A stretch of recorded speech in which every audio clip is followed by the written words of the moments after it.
That's a new kind of plane. That's Eastern's new Boeing 727 jet. Come alive. Come alive. You're in the 50th generation. Right next door is the Tower of the Four Winds. And as you can see, our friends are using it as a meeting place. High in the air over the fair, watching the show. Down there below in splendor arrayed, the world's on parade, seen from a holiday height.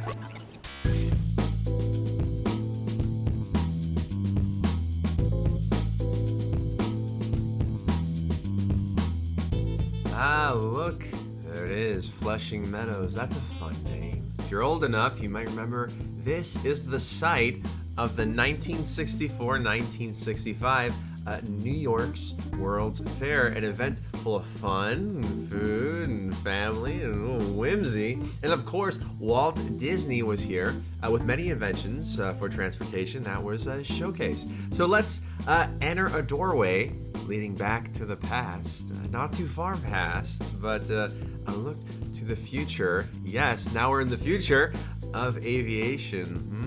Yeah. Did you know in the 50s and 60s were known as the golden age of travel?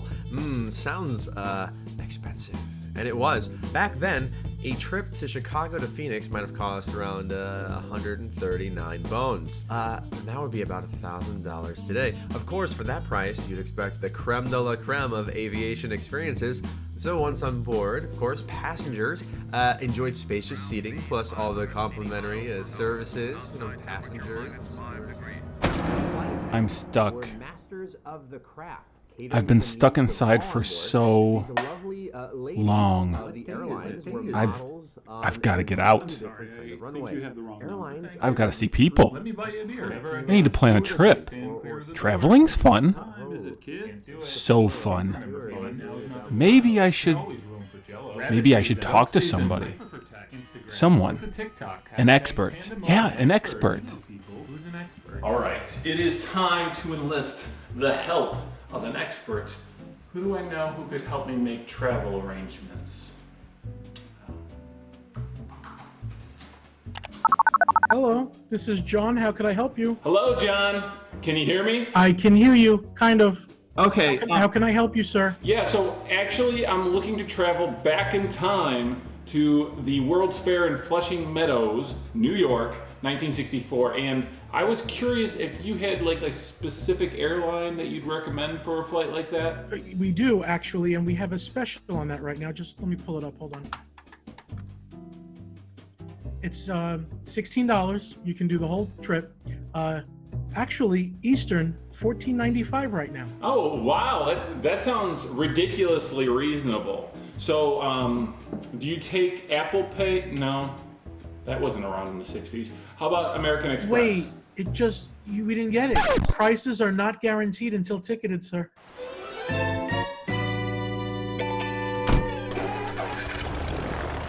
By the 1950s, companies like Trans World Airlines began flying to destinations across the globe.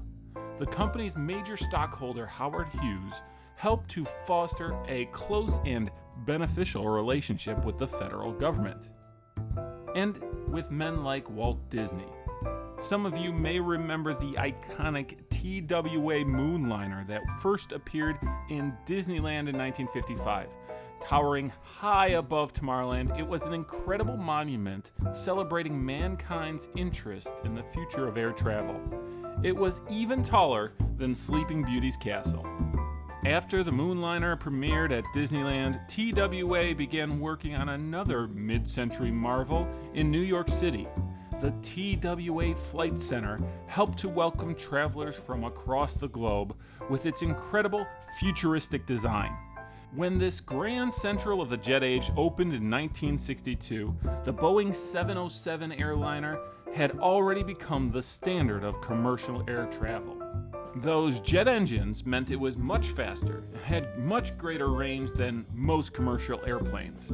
The 707 also carried far more passengers, making it vastly more profitable for companies like TWA. It's a good thing they had all that room, because 2 years later, thousands of people would be traveling to New York City to an experience like no other.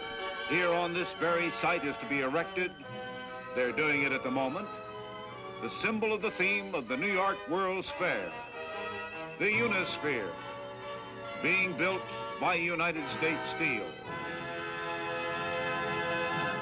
The 1964 World's Fair in Flushing Meadows, New York, was without a doubt one of the largest international expositions the world has ever seen. It was a celebration of mankind's achievements. I should also mention that it was pretty convenient that the fair was located smack dab between some major international airports, which helped to bring in all those guests that would show up for the fair. This is Idlewild Airport, the international door to the fair, and only 6 miles away. LaGuardia Airport is our domestic gateway to New York.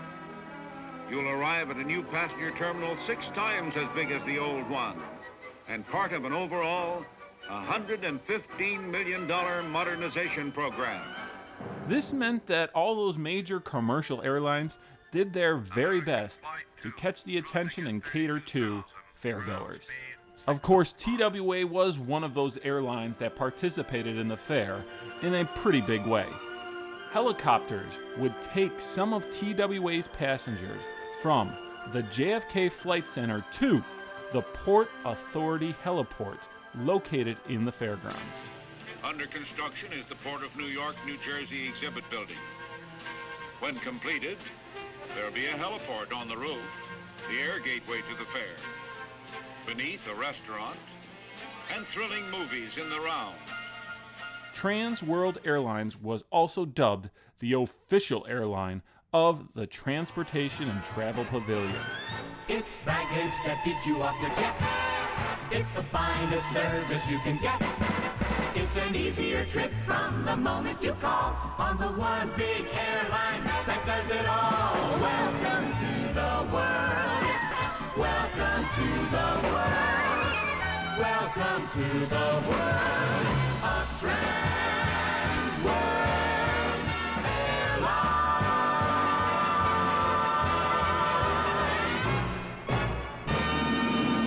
Of course, there were also a number of exhibits sponsored by groups like Chrysler, Ford, General Motors, Sinclair Oil, plus airlines like Pan America and United. United Airlines definitely embraced the New York World's Fair. In fact, they described themselves as the airline of the World's Fair.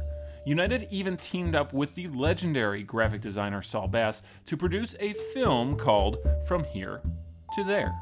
During the 7-minute film, attendees were invited to experience a United Airlines flight taking off from LA and traveling across the country to the eastern coast. Of course, United was looking to attract as much attention as possible, so they even created a separate exhibit over at the Hawaiian Pavilion, since it was one of the places that United traveled to. Now, I can't sit here and tell you that I found any information concerning United's footprint in the Hawaiian Pavilion, but I think it's fair to say that they probably appeared alongside the tourism and industrial exhibit rather than sponsoring something like the outrigger canoes or as part of the story of the pineapple. Now, come on. Don't tell me your parents never told you the story of the pineapple. That was a 2-minute slideshow showcasing the epic and exciting journey of one of Hawaii's most delicious exports. Now, even if they weren't present on the fairgrounds, most big airlines still use the New York World's Fair in their marketing.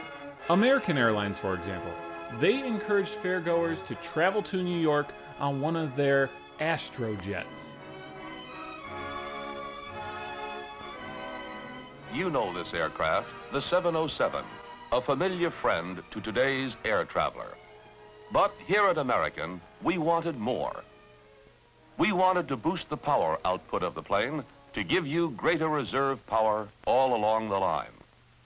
Pratt & Whitney powered 4 turbofans that would tick off more than 10 miles a minute. your cruising speed is in excess of 600 miles per hour. The experienced traveler who wants dependability to fly fast, to really travel, travels American. All right, so now it's time for us to talk about the company that I'm most nostalgic for.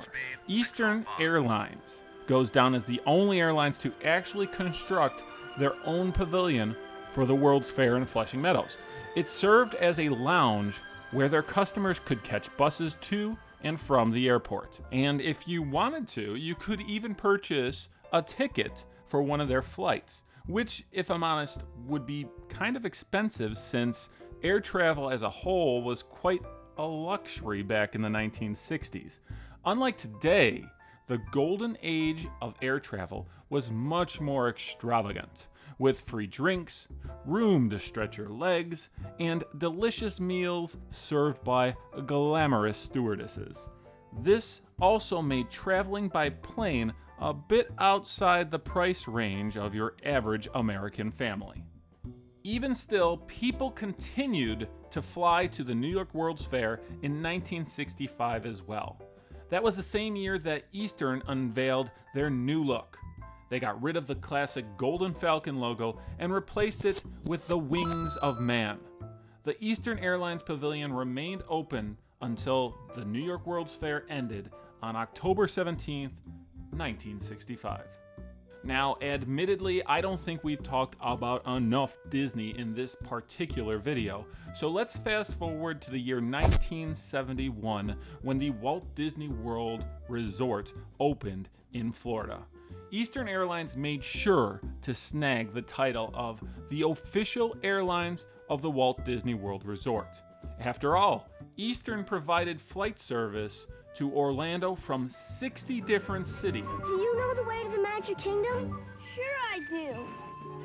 But can you fly? You can fly to Walt Disney World in Florida on Eastern, the airline of Walt Disney World, the Wings of Man. In addition, Eastern would go on to sponsor a brand new attraction, If You Had Wings. I actually remember it being a young kid. I went on If You Had Wings, and that song, my father didn't stop singing it. Yes. If you want me to sing it, right? Yes, do it. See, he does these. I just know these things. I just remembered. This is all I know.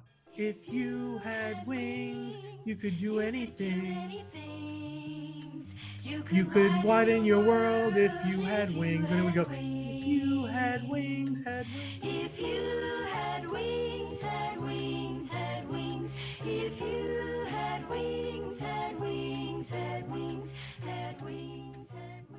If You Had Wings would take guests on a flight of fancy through the world of Eastern Airlines. Disney's relationship with Eastern Airlines would continue until 1987 when Eastern would end their sponsorship. Of course, today, the golden age of air travel has long since ended. Still, it's fun to look back at this incredible industry and remember how important these airlines were to the success of the 1964-65 World's Fair in Flushing Meadows and the impact that they had on Disney theme parks. So you two dig up dinosaurs?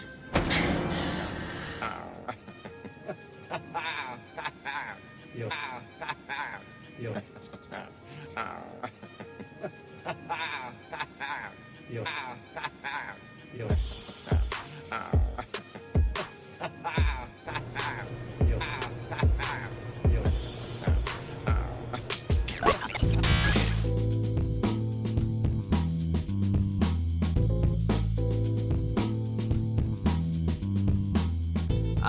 Buongiorno. Good morning to you all fine, cocky people. Cocky, ooh. Brandon, this script is dirty.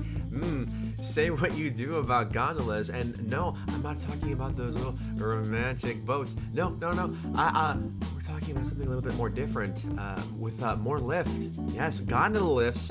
Exciting, I know. This type of transportation became popularized in European Alps. In fact, some of the mountains in Switzerland are only accessible by cable car.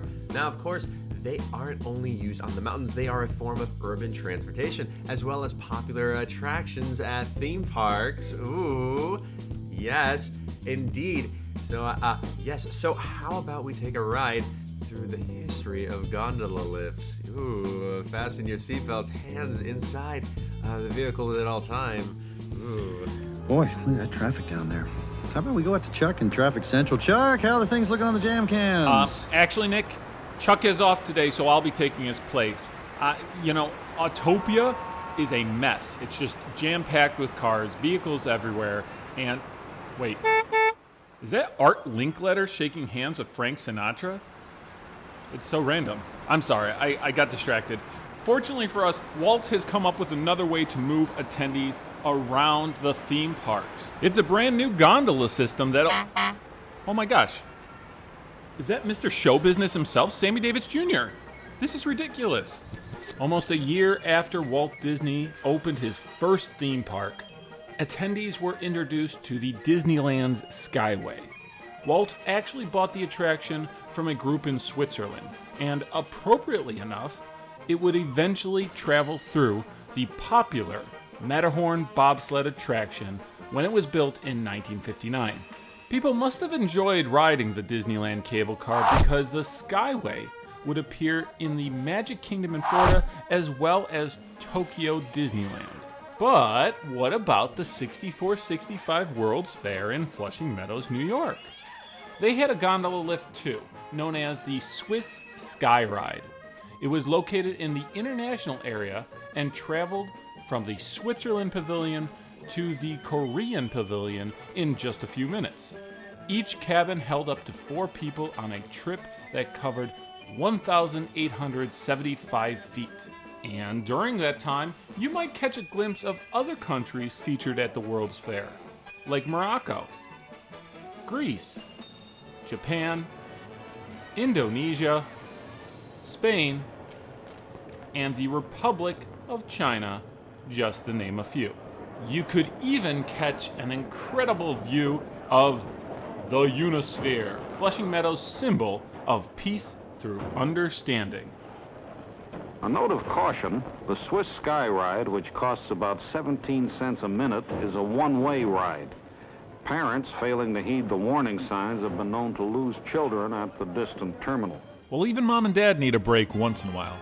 Fortunately, the folks at the RCA Pavilion had a plan for what to do with all those lost children. One of their exhibits included the Color Television Communication Center that broadcast to televisions throughout the fairgrounds. One of the novel features at the fair is RCA's service for finding lost children. A lost youngster is brought to the RCA studio where his picture is televised over a closed circuit to the many TV monitors throughout the fairground. I'm not surprised it happens about a half a dozen times a day. Dopey's a real ham about appearing on television. Now, before you board the Swiss Sky Ride, you should definitely check out what the Switzerland Pavilion has to offer. They had the sweetest little alpine village, reflecting the kind of charm that has made Switzerland a favorite country for American tourists. Or how about you get your photograph taken in front of the master clock? It was a timepiece that keeps track of the year, month, day, hour, minute, second, and tenth of second of when the photo was taken. Oh hey, and if you're hungry, why not stop by Le Chalet and order some cheese fondue or their house specialty, pomme rusty. Now, this sounds absolutely delectable. Please tell me more about this Swiss dish. Hey, who you calling a Swiss dish? All right. Settle down there, Marcy Renee. I think Jeff's just excited about this tasty treat you've been working on.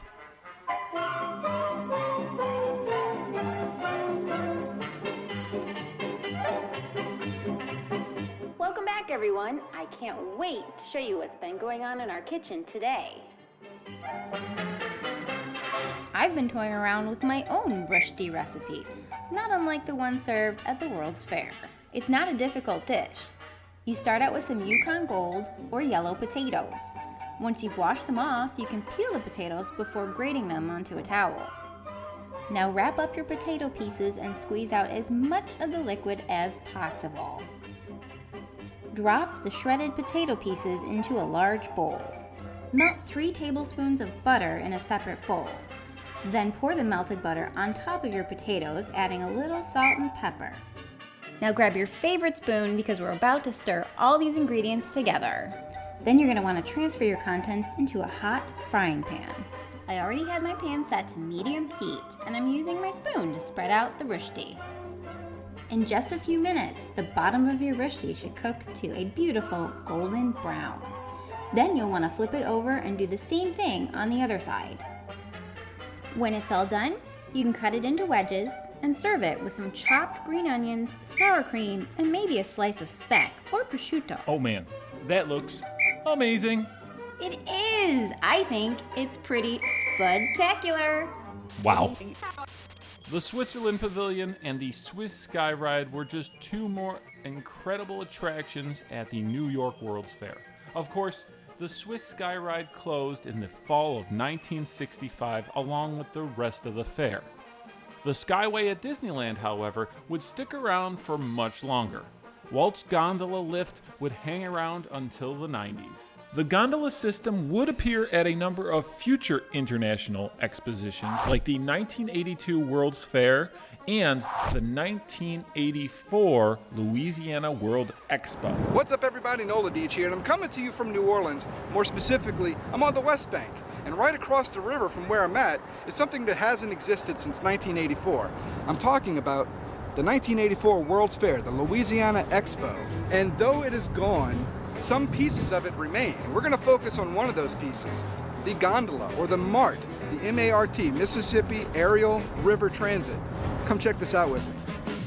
Not much is left of the gondola, but when the cars were auctioned off, many people bought them to hold on to the nostalgia they loved. It's unknown how many of the 50-plus gondola cars are still out there, but there are a few around that you can find. Most notably is this one here at Nesbitt's Poe Fair Market. This gondola car sits right out front on the sidewalk for people to see. It's home to some plants now, but overall it's really not in too bad of shape considering how old it is. The plexiglass is gone, and I doubt the doors would work like they once did. But it's really pretty cool to be able to see this up close, touch it, look inside, and see just how small these things really were. Could you imagine sitting in one of these little things hanging over 300 feet above the Mississippi River? I'm pretty sure if these were still in operation, I would not be able to make myself ride this. Recently, the cable car system has become popular once more at the Walt Disney World Resort with the Skyliner. So here we go. This is the back of France.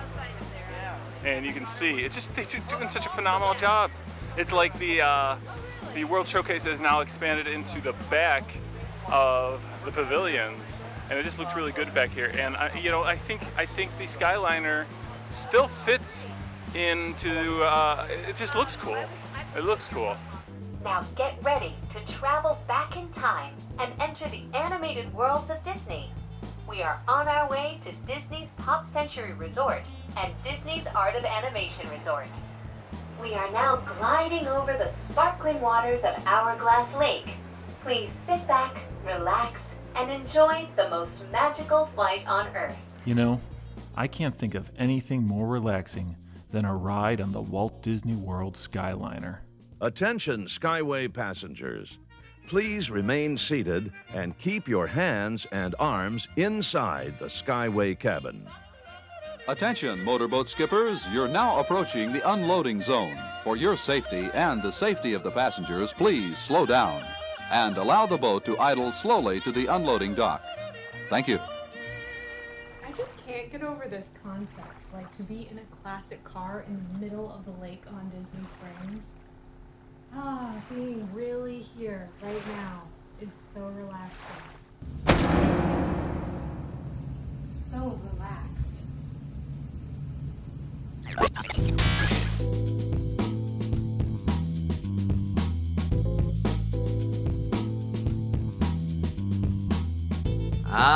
Guten Tag. Today's lesson takes us halfway across the world to experience one of Germany's most incredible and unique inventions. And no, Well, is it a gummy bear? No. Tasty, but unfortunately no. Is it an accordion?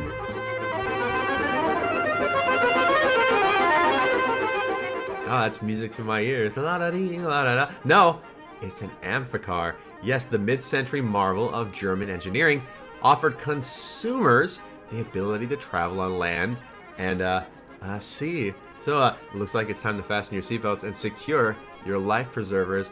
Brandon, I see what you're doing here. I was in a movie with the great Bill Murray, Life Aquatic. Oh, that was a great movie. All right, thanks for another great intro, Jeff, and we'll talk to you again real soon. But for now, we're going to head back to the 1964-65 World's Fair. Meadow Lake was home to a number of attractions at the fair. Why not say aloha to the Hawaiian Pavilion? There you could experience an authentic Polynesian village complete with food, music, and dance. At the Florida Pavilion, fair attendees could see palm trees, pink flamingos, lush gardens, and of course, porpoises. That's right, I said porpoises. According to the brochure, these aquatic mammals would dance, leap high into the air, and even play basketball. If anyone disputes that it's a goal, he's liable to cut up rough. This was all thanks to the good people at Minute Maid Orange Juice. Here's wonderful news for you and me, that Minute Maid gives more vitamin C. So why squeeze orange juice yourself? When doctors say Minute Maid orange juice is better for your health. Yes, Minute Maid orange juice is better for your health. All those vitamins and minerals, that's for me, boy. Remember, Minute Maid orange juice is better for your health. Can anyone recognize that voice? That's right, it's Bing Crosby. Some of you might even be old enough to remember that Bing spent a number of years as Minute Maid's celebrity spokesperson. He was also one of the first to invest in the company. You might say that he was a trailblazer for orange juice concentrate. Of course, by the 1960s, the Coca-Cola Company had purchased Minute Maid in its entirety. The cola giant already had its own pavilion at the World's Fair, where attendees could take a 15-minute stroll through scenes inspired by exotic locales from across the globe, which I'm sure was very nice, but didn't exactly compare to what their biggest competitor, Pepsi, had been working on with Disney. Everyone at the New York World's Fair wanted to take a ride on the happiest cruise that ever sailed. Still, it might be fun to imagine, what if a group like Coca-Cola or even Minute Maid had sponsored It's a Small World instead of Pepsi? Would the Sherman Brothers have been replaced by Bing Crosby? And what would that have sounded like? It's a world of laughter, a world of tears. It's a world of hopes and a world of fears. There's so much that we share that it's time we're aware. It's a small world after all. It's a small world after all. It's a small world after all. It's a small world after all. It's a small world. It's a small world after all. It's a small world after all. It's a small world after all.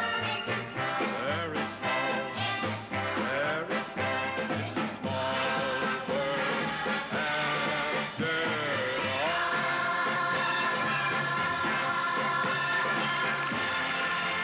Now let's voyage back to Meadow Lake to experience a full-size replica of Santa Maria. 90 feet long, weighing 110 tons, the vessel was constructed in Barcelona after some extensive research. Now, again, I'm sure it was a very impressive boat, but it may have had some stiff competition in the amphicar. And here's a late arrival coming to the fair in his own way.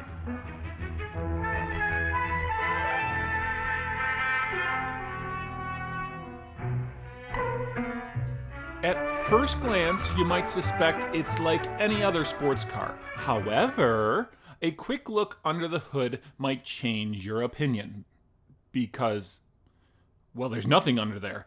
The engine was mounted in the back of the car, which powered the rear wheels. Once the passenger boarded the car, craft, whatever it is, the vehicle would splash down into Meadow Lake before 2 twin propellers kicked in. Up to 3 passengers could cruise around the lake in one of the more relaxing attractions at the New York World's Fair. Now, of course, there was definitely some competition between auto manufacturers at the fair as well. Companies like General Motors and Chrysler had an incredible presence. Ford had teamed up with Disney to create the Magic Skyway, where fairgoers could travel from the dawn of life on Earth right into the space age from the comfort of a brand new Ford Mustang. Now, as cool as the Amphicar was, it was no Mustang. In fact, automotive experts were quite critical of the vehicle. Turns out the steel unibody of the Amphicar left the vehicle prone to rust. And since the vehicle's novelty was based on its ability to travel on land as well as sea, rust would be problematic. You know, the vehicle never really performed well either. Some owners were kind in stating that the Amphicar was the fastest car on the water and the fastest boat on the road. But another critique explained that the vehicle would revolutionize drowning. That's so rude. Fish out of water, indeed. You're in your element, because you never can tell whatever sort of man-bites-dog experience you're in for when you get inside a strange motor car. Just step, if your conscience is clear, and you're right with the law into this. But the premise of the Amphicar was a lot of fun. Despite catching the attention of fairgoers, production of the car would not last long. By the end of 1965, the last Amphicar had already been assembled. There would be less than 4,000 vehicles produced, and most of them were sold in the United States. Some of these vehicles still exist today. Oh my god. Oh my god, that's great. Coming in with a splash. That's pretty awesome. And then audience in the picture. Water, sailing the seas above downtown Disney, aka the new Disney Springs. Over at Disney Springs, in the Walt Disney World Resort, you can even experience a reimagined Amphicar that's directly inspired by the original vehicle from the New York World's Fair.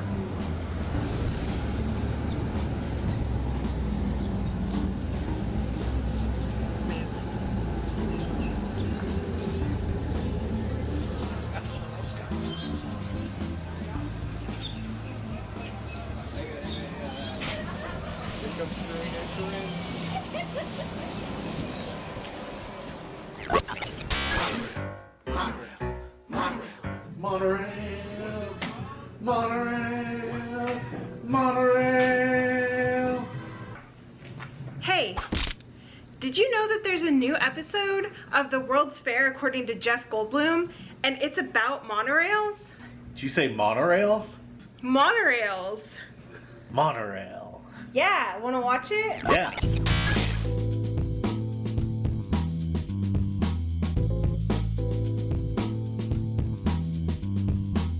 Yeah. Have you ever ridden a monorail? I bet you have. Hey, you know why they call it a monorail? It sits on a single beam. Yes, we know that.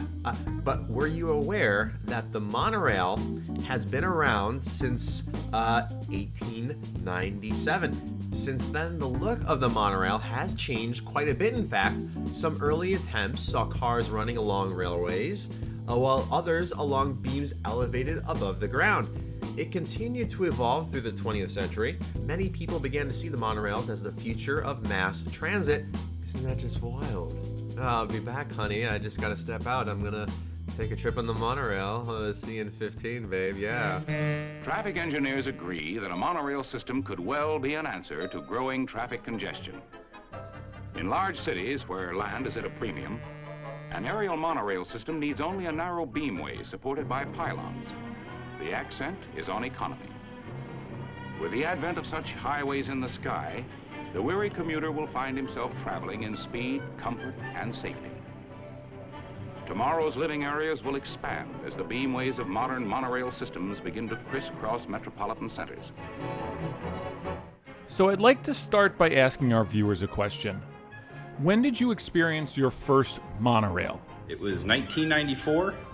I remember it coming by my little head above me, and I'm looking up there at the TTC, and I'm like, "Mommy, what's that?" And she's like, "That's a train. That's a train from the future." I absolutely love it. It's one of my favorite rides outside of the theme park. It's a very peaceful experience. Even if it's a little bit crowded, it's still fun, and it gives you a really nice bird's eye view of some of the Walt Disney World Resort. I mean, I love the monorail. I think it's just an amazing transportation system of the future, but it's today, so I feel like we're living in the future, and it's just amazing. I really wish that more cities and more places would adopt a monorail system like that. From what I understand, Walt Disney experienced his first monorail on a visit to Europe, and after that he just knew that he had to have one for the theme park he was developing in Anaheim, California. To open the first operating monorail system in America, it is our good fortune to have our friend and fellow Californian, the Vice President of the United States, Mr. Richard Nixon, and his charming family, Mrs. Pat Nixon, Julia, and Patricia, his daughters. Disney's team collaborated with a German company in order to design the Mark I monorail. The people at Allweg were pioneers in monorail design. An Allweg monorail always seemed to consist of a vehicle riding along an elevated rail. In 1959, the Disneyland Allweg monorail system became the first daily running monorail system in the Western Hemisphere. In 1961, the Disneyland monorail saw a huge upgrade that made it possible to transport even more guests around the Disneyland Resort. It was called the Mark II monorail. Of course, it should be said that Disneyland was not the only project that Allweg was working on. Their designs were also used for the Tokyo monorail in anticipation for the Olympic Games. Part of the monorail follows the coastline of Tokyo Bay. When visitors arrive for the Olympics, they will find travel time from the airport cut in half. Don't worry, if you miss one train, another will be along in 7 minutes. Now these folks must have been very popular because at the same time, Allweg was developing a transit system for the 1962 World's Fair in Seattle, Washington. They worked for 8 months to construct Seattle's monorail system that would take many of the 10 million attendees from downtown Seattle to the Century 21 Exposition. It also offered an incredible view of the Space Needle. I also give him a lot of credit, and I'll tell you why. The Tokyo monorail, the Seattle monorail, and of course the Disneyland monorail, they all still run today. Alright, so here's the fun part. Let's head over to Flushing Meadows. If you've been keeping up with any of our past World's Fair videos, you probably already know that the 1964-65 World's Fair in New York, well, it wasn't an official World's Fair since it wasn't sanctioned by the Bureau of International Exposition. One of the big reasons that the Bureau would not approve of a World's Fair in New York City was that America just had a World's Fair 2 years prior. You'll remember I just mentioned a moment ago about the Century 21 Exposition in Seattle, Washington. Of course, I'm sure you already know that that's not the end of the story. Rather than accept the decision of the Bureau, legendary architect Robert Moses, he went ahead and started planning the New York World's Fair anyways. Now, I can just imagine your faces out there. I bet you're curious how that conversation went between Robert Moses and the Bureau of International Exposition. Well, I'll tell you what, you're in luck because we've obtained this extremely rare audio from that actual meeting. Listen, I don't care what those mooks in Seattle did in '62. That's the West Coast. I'm talking about the Big Apple here. You know, apples and oranges. That's what you comparing. This is apples. It's very different. So let's just reiterate, I'm going to be throwing the world's biggest World's Fair. Everybody's going to be there. Pepsi, General Electric, Ford Automotive, Walt Disney might even be there with his animatronic Lincoln thing, the Abraham guy. It's bigger than Great Aunt Ethel's behind at the barbecue. And if you've ever seen that, it's quite large. So let's be honest. No World's Fair would be complete without its own monorail. Moses tasked the American Machine and Foundry Company to build a monorail for Flushing Meadows Fairground. Now, unlike Disneyland monorail and the Seattle monorail, this monorail ran below the tracks, suspended from overhead power units with rubber tires. 2 parallel tracks looped around the fairgrounds with 7 separate cars transporting attendees. Now, I have to imagine that choosing the AMF monorail instead of the all-leg monorail was a huge move at the time. If you're curious at all what led to that particular decision, here's some audio I think you'll find interesting. Monorails, they all look the same. Everybody knows what a monorail looks like. Not very exciting. Mine, you're gonna ride under the track like you're hanging. Like a Peter Pan's flight maybe type of thing. By the way, you've looked at my name, Moses, right? Okay, let me just show you what I'm capable of.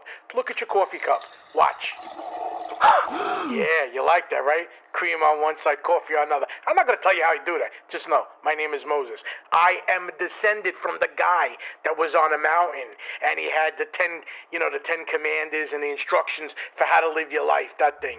By April 3rd, 1964, all of the AMF monorails were up and running on the fairgrounds. Fashionable hostesses known as Ms. Monorail would greet each passenger as they boarded.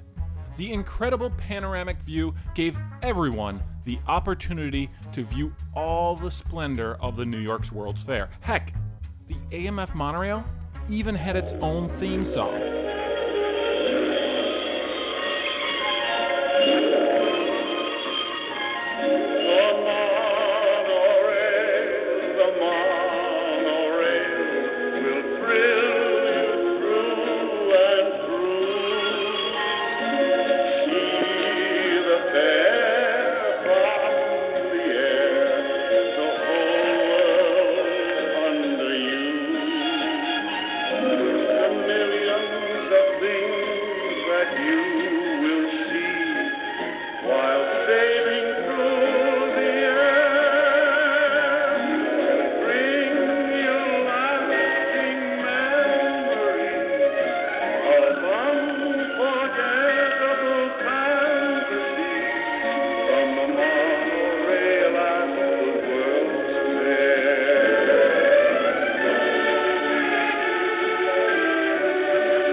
The unfortunate part of this monorail is that it was never meant to last past the New York World's Fair.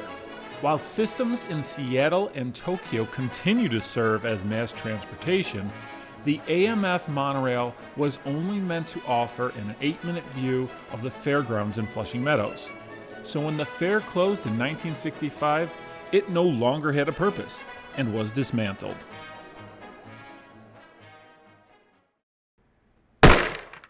Of course, the Mark II monorail at the Disneyland Park in Anaheim continued to thrill attendees. Throughout the 60s, it appeared on everything from toys to merchandise, heck, even board games. During that time, many of the attractions that were developed for the World's Fair started to move to Disneyland. Great Moments with Mr. Lincoln was the first of 3 attractions to open in 1965. It's a Small World would appear 1 year later. Unfortunately, Small World was the final attraction that Walt Disney would see open at the park. Disney passed away on December 15th, 1966. But before his death, Disney's team of Imagineers had been working on an entirely new project planned for Florida. This project would eventually evolve into what we all know as Walt Disney World, an incredible resort complete with attractions, hotels, and even its own monorail. In the park itself, meanwhile, one of the last big jobs is the monorail, the sky-running railway that will circle the entire premises. The tall pylons are in place. The streamlined cars are being readied for a first trial run.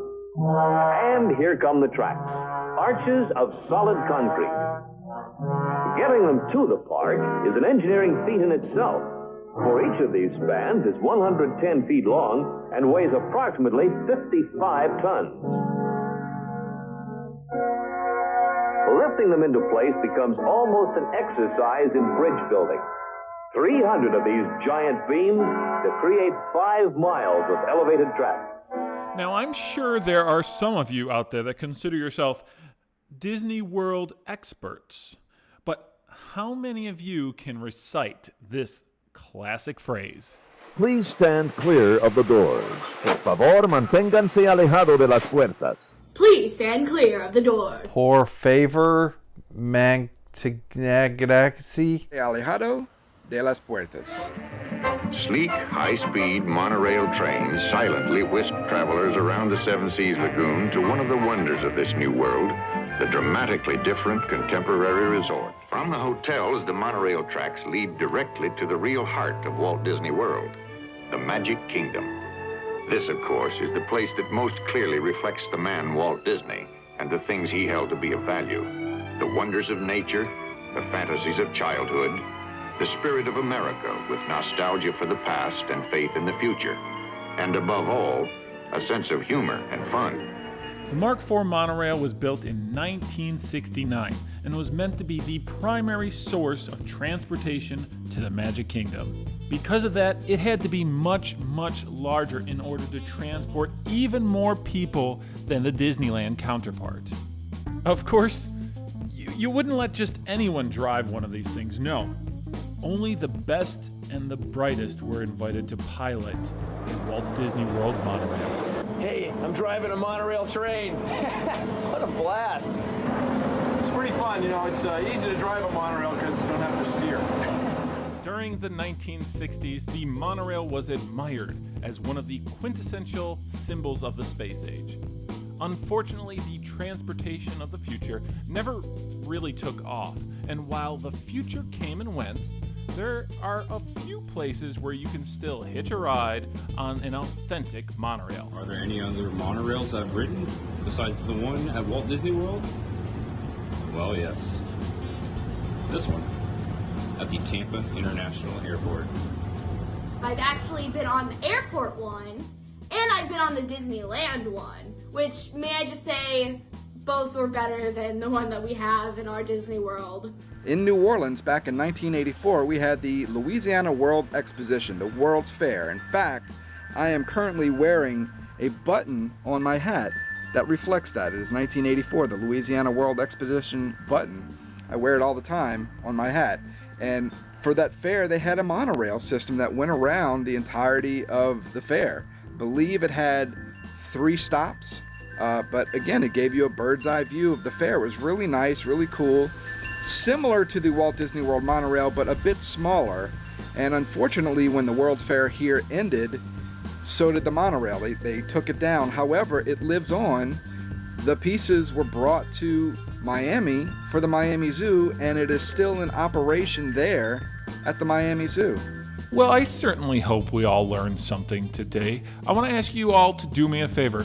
Jump down into the comments section below and let me know what you thought of this documentary, of this video highlighting the transportation of the New York World's Fair, 1964-1965. And while you're down there, let's give a little love to all the people who collaborated and contributed to this documentary. If you saw anybody you know or anybody you really appreciated and their content for this video, go ahead and give them a shout out in the comment section below. And I don't know. Hey, Jeff, is there anything I'm forgetting? Where do you think you're going? We haven't finished, not by a long shot. You still haven't clicked that sexy subscribe button. There you go. Drag that cursor over and click the red heels and repeat after me. There's no place like home. There's no place like home. Oh, Judy Garland, somewhere on a rainbow. Oh, I love you, Judy. What's that from? The Wizard of Oz. 2 points for anybody who got that in the comments. Yes.